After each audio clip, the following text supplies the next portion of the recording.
The industry has changed, they said. It's no longer easy to sell cars because everybody has inventory. The days of everybody walking into a dealership and paying $5,000 over sticker is gone. In order to sell a car, I have to give them all the information that they're looking for because that's the only way it'll get sold. If the customer asks me a question, I need to answer it. Why? Because I'm scared. Why? Because that's the only way to sell the car. Don't you guys know? Those days are over. These things don't exist anymore. These things don't exist anymore. Don't exist anymore. Don't exist anymore. Bullshit. The only thing that's coming out of your mouth that's evidently clear is that you are not trying. Can you, as the person who's mad about your performance, say that you gave 150% of yourself to what you do every day? Are you investing time in the customer every single day to yield a paycheck? Are you taking the path of least resistance and then bitching about the outcome? Are you going the extra mile with the customer? Are you thinking outside the box? Are you really allowing the customer to win when you do this every day and they do it once every 3 to 5 years? Are you not asking your superiors or your peers for different ideas so you can become better as a professional? What questions are you asking yourself every single day that is affirming that you are doing the best job possible? The number one substance that we all carry who are successful in this business is discipline. Doing the things that you have to do, not because you feel like doing it, because you have to do it. If you want to lose weight, you have to go to the gym. You have to follow a certain diet. You have to do things day to day in order to achieve those goals. You can't pick up those snacks late at night.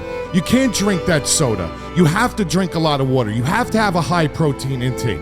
You want to sell homes? Then you have to show a lot. You have to take clients. You have to work on your days off. Answer your phone when you're not at work. You want to yield a paycheck in the medical field? You have to have patience. You have to take new patients. Sometimes you have to work extra hours to take care of these people's needs. You have to get on the phone with the insurance companies. You have to chase your money. In order to be a successful salesperson in this industry, you have to put in work. You have to show up every single day on time. You have to greet as many customers as you can and treat them like they themselves are a celebrity in your eyes. The same way that you idolize certain people on TV or TikTok or the other bullshit that you spend your time on is the same way that you should be treating these people. Why? Because that is what's necessary. And it doesn't matter if your girl dumped you the night before, your man dumped you the night before. It doesn't matter that you have personal problems going at home. We all do. When you come to work, you are expected to fulfill a certain job and all the responsibilities that are entailed with that said job. No excuses. You need to apply the discipline to do what you are supposed to do. Not what you feel like doing, what you are supposed to do. And that is what will set you aside and separate from your peers and will set the difference between success and failure. Stop thinking you're a finance manager. Stop thinking you're a desk manager and you know everything. There is nothing wrong with saying, Mr. Customer, I do not have those answers. That is a question for my business manager. Mr. Customer, that is a great question. I'm going to go ask my manager so I can answer it more efficiently. Why are you running scared? Better yet, why are you running scared and bitching about the outcome? Tired of Flat City? Then start doing things different. Oh, you've been in the business 10 years, I hear, 20 years. Times have changed. It's no longer like it used to be. No, you're just old and need to go. We call you a cancer. This industry is rapidly changing, but only for the better. Just like every other industry. And there will be changes. Some detrimental, but there's always a solution. And that is why the industry still exists. Because if we all thought like you, cars would have barcodes on the bottom and people would be scanning them at the door. And we already know that proof of concept never worked, right? Saturn, these stupid pop-up shops that say no negotiations, no fees. It's ludicrous that people think that they could just have one price and that customers are never going to negotiate. And you know what happens? People negotiate. Even with the places that say there's no negotiation, there's no markup, there's no fees, people still ask, which is why you should be. Oh, I can't ask over MSRP because everybody is selling the car at MSRP. That would be foolish. No, it's not. It's brilliant. If you already know the customer is coming into your store and they are going to be asking for a discount, why would you start at zero? Where are you going from there? Think about it. Why are we telling ourselves lies that is the way to do it and that would be easier? And then setting ourselves up for inevitable roadblocks. Like, are we crazy? The definition of insanity is doing the same thing over and over again, expecting a different result, right? So if you keep trying to give the customer all that they're asking for and they're still miserable, or they're still asking for discounts, they're still breaking your chops, they're still asking for free floor mats and free oil changes and free inspections and free car, then why aren't you asking for more? So when you do have to do those free things, you at least have profit to work with. I mean, did a light bulb just go on? I know constantly that you guys are saying this to yourselves, that this industry sucks. It's not like it used to be, but this industry is like it always used to be. Just changing in different ways. And there's always another way of attack. There's always another idea to build growth, to be better, to beat the curve, get ahead of it, think differently, put our minds collectively together and come up with better ideas. I really, really want everybody to get very fluent with the idea of accountability. Accountability and discipline are the things that I want to leave you with today. If it is not your job, it is not your responsibility to answer for said job. If a customer wants to know what the APR is, and if they want to know about credit, and they want to know about fees and things that are affiliated with another office in your building, then defer to that office. The finance department in your industry is very, very crucial. They are there to enhance the deals, to sell aftermarket products, to retain rate markups and reserves for the company. That is why they're there. It is not your place to give that away to the customer and think that is your prerogative because it makes your close simpler. It's like you're walking up to a pile of money and there's a $100 bill on top with 200 singles underneath and you go, you know what? I don't got much time. I'm just going to grab this 100 and go. And leave the 200 there. As a matter of fact, kick it, shove it to the corner, let it go down the drain. It was your call. You decided to do that. Blocked out all opportunity of that $200 being picked up when all it just took was a little more time. And it's time that you can't afford?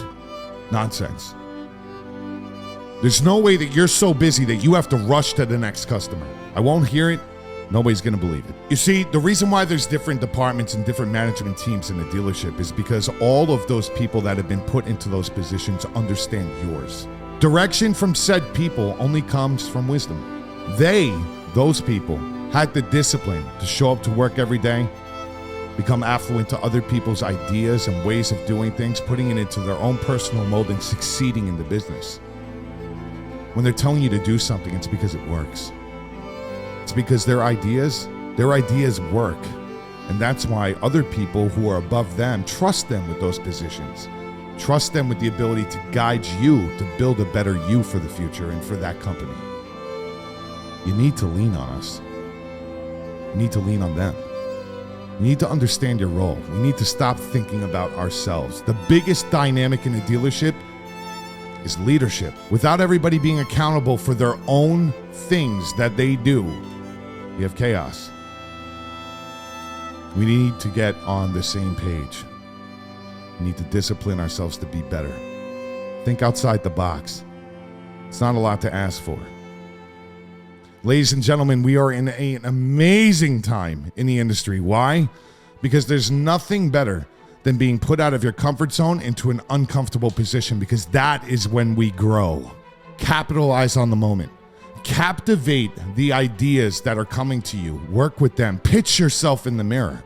How do I convince myself if I was to be asked that question? How do I convince my other self asking me that same question? How do I close them? Run this through your mind. Get better. Do things that are proactive towards you being a better individual and contributing member of your dealership team. Pass out your business cards.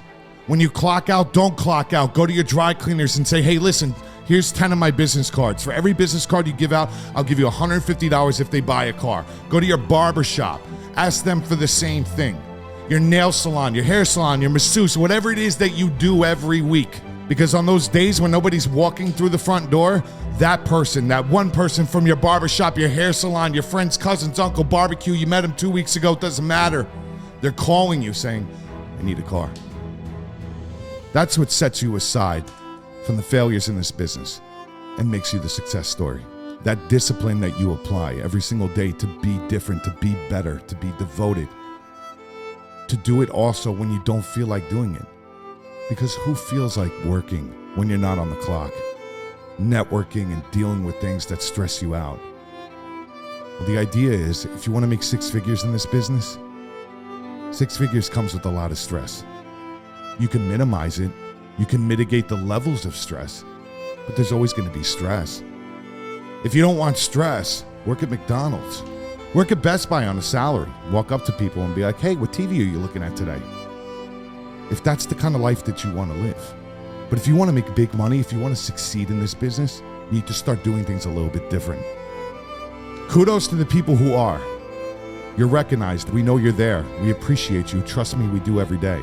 For the people who don't want to change, listen, nobody's holding you here hostage. At the end of the day, we all need to collectively gather ourselves together every single day and work as a team. Understand gross opportunities. Understand the opportunities that are going to different departments. Shielding them so they can do their job. Going the extra mile and taking the extra time to set deals up so they can make more money. Stop thinking about yourselves. Let's all grow together. Let's all be a team. Let's all make it in this business. Let's have the best fucking year that we possibly could have. And let's make money like we've never seen before. Take care, guys. I'll see you next week on Sales Kings.